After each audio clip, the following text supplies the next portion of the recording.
Welcome back to my channel, everyone. sreetips here. Here is a dirty filter. I just used it to filter out a gold solution that I recovered by encording with silver and then boiling the silver out with nitric acid boils. We dissolved that gold and then ran it through the filter. Now we're going to add the clean chloroauric acid solution to a clean beaker.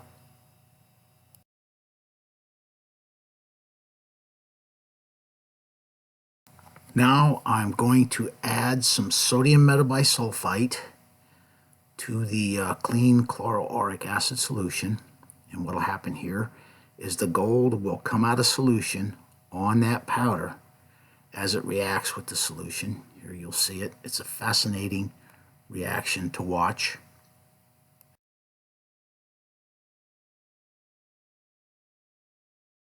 Here I'm going to add some more sodium metabisulfite to try to get the rest of the gold to precipitate out of that solution.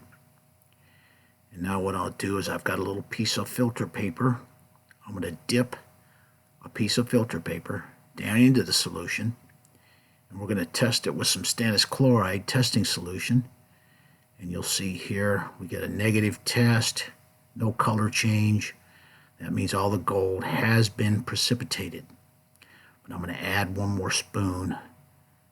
That foam that forms on top of the solution tells me that all the gold has precipitated. Now what I'll do is set it up on some heat and bring it to a boil. This will cause the gold to settle out quickly, and it will rid the solution of any excess sodium metabisulfite or SO2 gas that may still be present in that solution.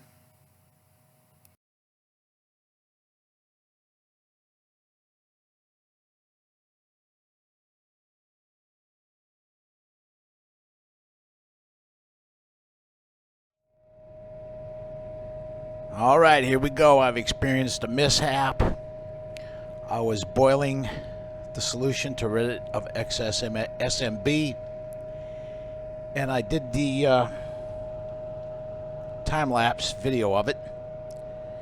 And as I secured from that time-lapse video, I went in to put my microphone on, and I heard it overflow out here and sizzle as it hit the hot Corningware plate. So now we got a big mess to clean up.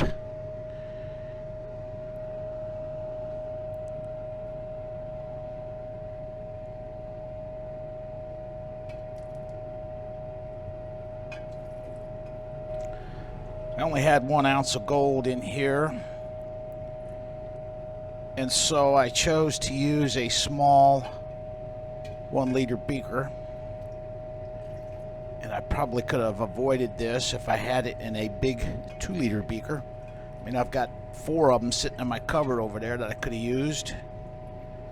I don't know why I chose to use this smaller beaker, but I'm quite certain that this contributed to the mishap.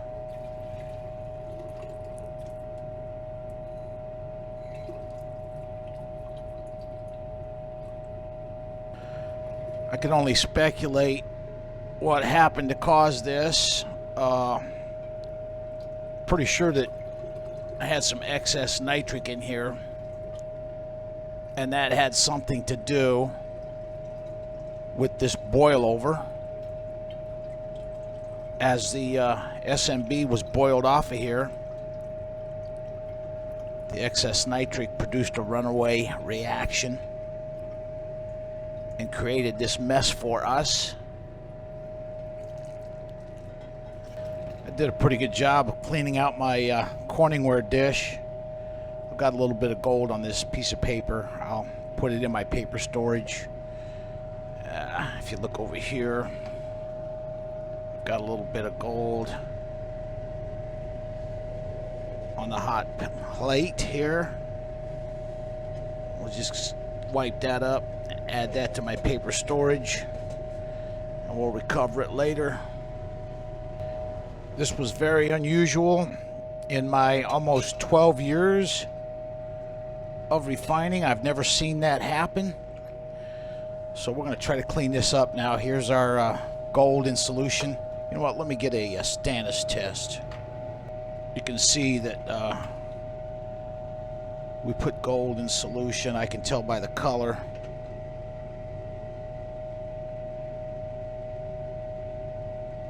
There you go. We've got gold that went back in solution. When we tried to boil off all of the S and B, it produced a runaway boil over reaction. So now we're going to try to clean it up and get the gold back out of this solution. Again, if you look at that plate, that's my Corningware dish that was up on the heating pad. And the boil over seemed to clean that up pretty good. Very nice for us.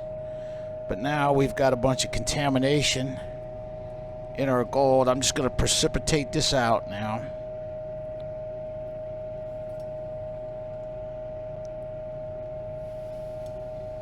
That should do it. And we'll just let this settle by itself. I should be okay, I guess. I could probably put this up on the heat again and boil this gently now that all the excess nitric has been removed from it. This took about 15 minutes to settle out completely, and I left the heat down low. So now what we're going to do is pour off the waste solution into this waste container. Now I'm going to rinse it out a little bit with some water.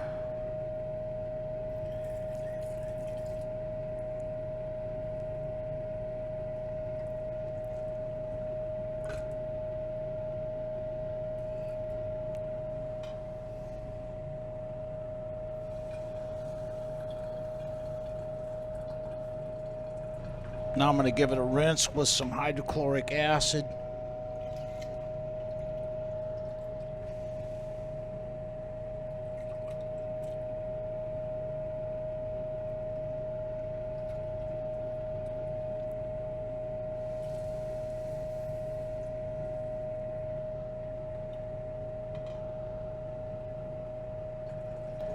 I'm going to add some hydrochloric acid to the gold.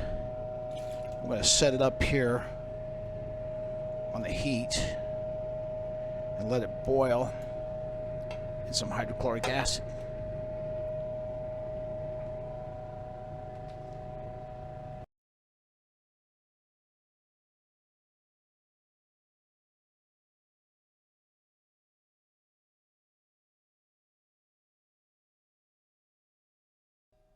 I went out and did a little shopping.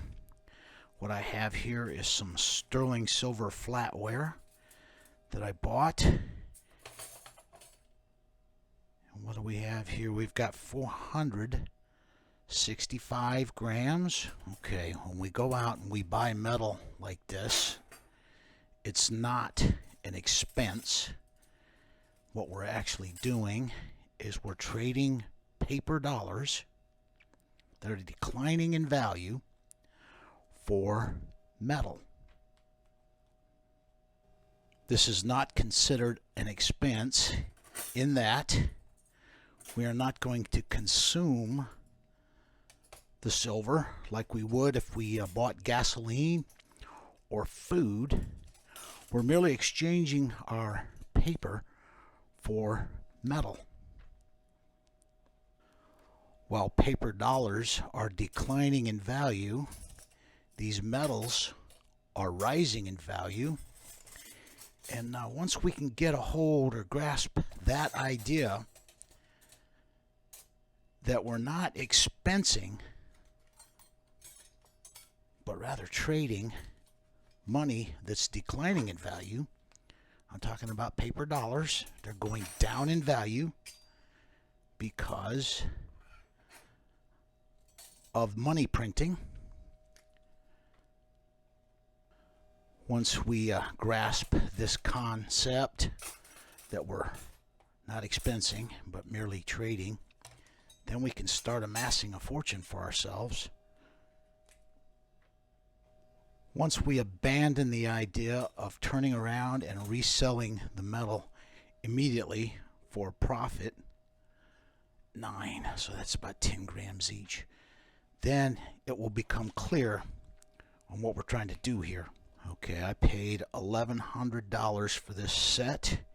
Spot silver is at $22.74, which is laughable. I can't imagine why anyone would want to sell silver for $22.74 per ounce. I've got 9 of these knives, and I count each of the handles. This knife itself is steel and will stick to a magnet, but the handle is sterling with some cemented material in it. And so I count these as 10 grams a piece for a total of 90 grams. Okay, the total weight for our sterling silver was 1,942 grams. We multiply that by 0.9 because there's roughly 90% silver in there, times 0.9 equals 1747 grams of pure silver in this amount of flatware. Now I know there's supposed to be 0.925 or 92.5% silver in here, but believe me, I can never recover any more than 90%. So this is how much pure silver that I'm going to calculate is in our sterling. We divide that by troy ounces, 31.1 equals, so we got 56 troy ounces of silver. Okay, we're going to multiply this by the spot price, which is 22.74, and again, that's laughable. 22.74. What we have here is $1,277 worth of silver. Okay, now remember, I am a precious metals refiner, and I primarily refine gold. And this silver, I'll use all this silver to quart my gold with it. And then once I quart the gold with it, we dissolve it out by using hot nitric acid boils. And then I recover that silver and run it through my silver cell. So essentially what I've got here is silver is a byproduct of my gold refining operations. So now if we take away the $1,100 that I paid, he had $1,200 marked on it and give it to me for $11. And that means I've got $177 to the good, or profit. But I don't want profit. Profit is not what I want here. What I'm doing is accumulating this metal that's rising in value, and I'm using paper dollars that are declining in value to accumulate this metal. Another point to remember is with the spot price down here around almost just below 23, this is ideal, because if this spikes up and goes to what it should be around 200 if you go by the 20 ounces of silver to 1 ounce of gold ratio that is historical for the ratio between the price of gold and silver. Then we should be up around 200 on this based on that. But if we see a big spike in the price of silver, then there's no way that I'll be able to buy this for $1,100. So we want that silver to stay low, because then people are not paying attention to it. They don't want it. This guy wanted to get rid of this, and he took $100 less than what he had posted on it.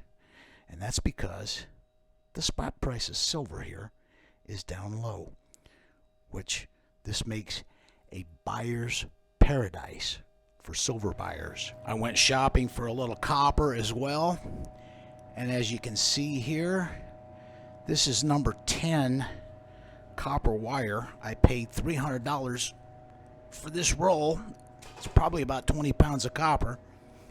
And for those pieces, those sections of pipe there's some 2.5-inch pipe. It was about 15 foot long, and I had him cut it in sections for me. But there's maybe 30 or 40 pounds of copper in that pipe. I paid $250 for the pipe, And this is just some underground Romax or household Romax wire, copper. And I asked them how much they wanted for it at a yard sale, and they said just take it, you can have it.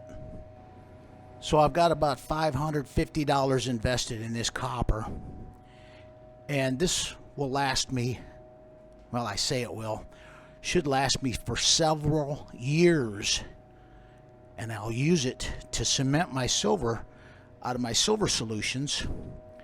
And this was a lucky find. Okay, let's get back to our gold refining here. I've got the gold boiling in hydrochloric acid, and now what we'll do is we're going to pour it off into our temporary waste container.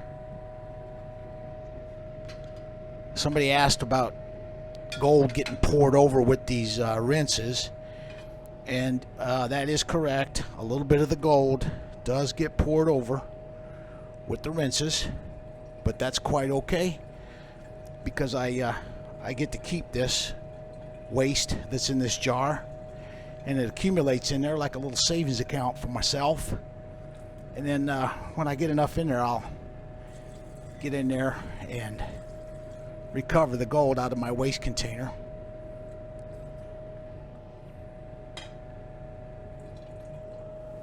Here's a look at our gold down at the bottom of the beaker. Now what we're going to do is I'm going to add some hydrochloric acid to this. And since we got some contamination in there when we had that boil over, I'm going to redissolve it a second time and give it a second refining. I'm going to put in a little bit of sulfuric acid here. What this will do is this will react with any lead that may be present, form lead sulfate, and then we can filter it out 100% to remove all of the lead from our gold. Okay, now I'm going to add 4 shots, 3 ml each of nitric acid.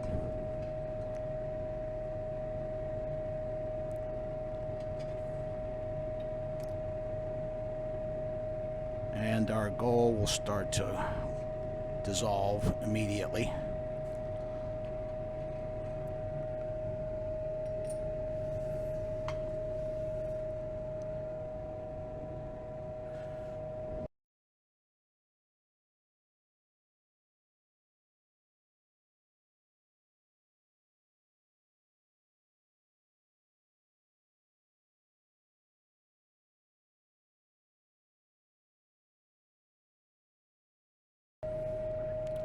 That took about 15 minutes to dissolve completely.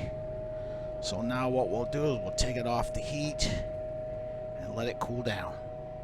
I'm adding some ice cubes to our gold solution to cool it off. These ice cubes are made from distilled water.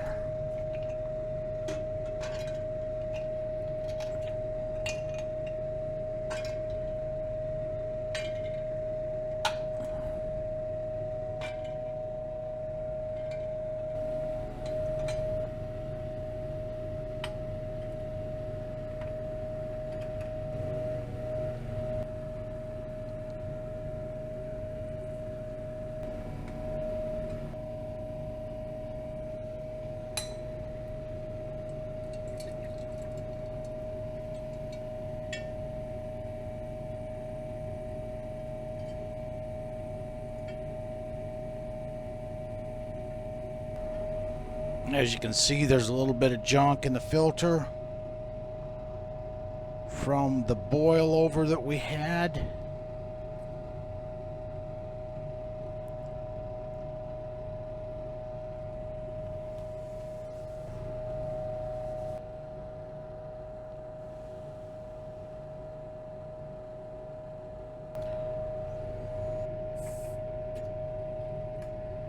Here's what our filter looks like.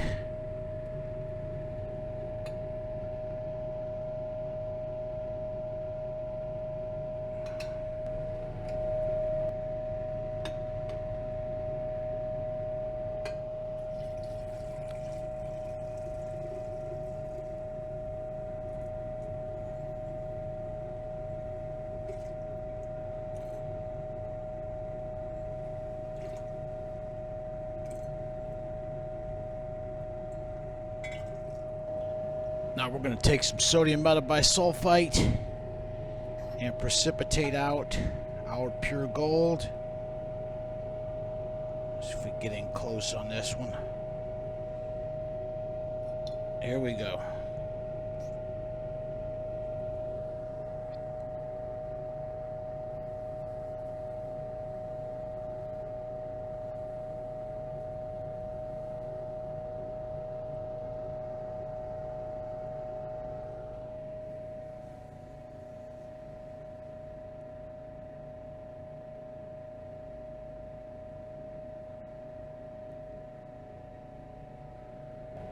I'm adding a second spoon of our precipitant now, SMB.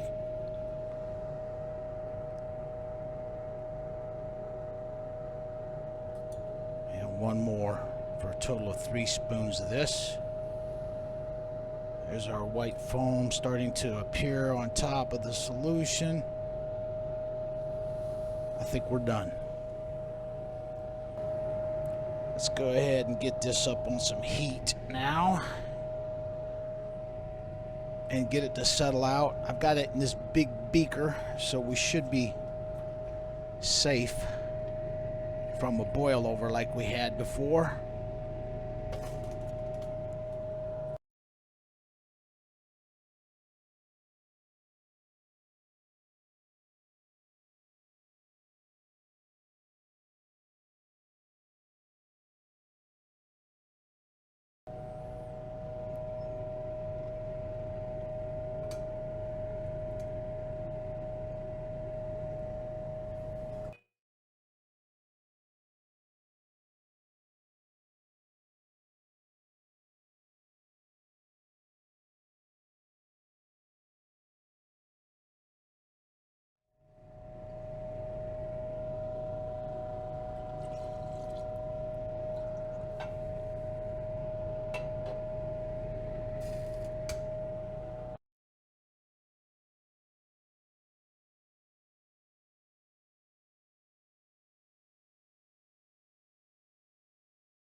Here's our little pure gold bar.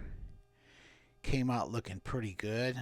Does have a little bit of surface contamination. A little crustiness there. We were expecting 36.9 was our estimated yield. We got 34.9, so we're off by a couple grams. I probably lost a gram in the boil over, but that's okay. This came out looking pretty decent. All right, that will conclude the video. I'd like to thank everyone for watching.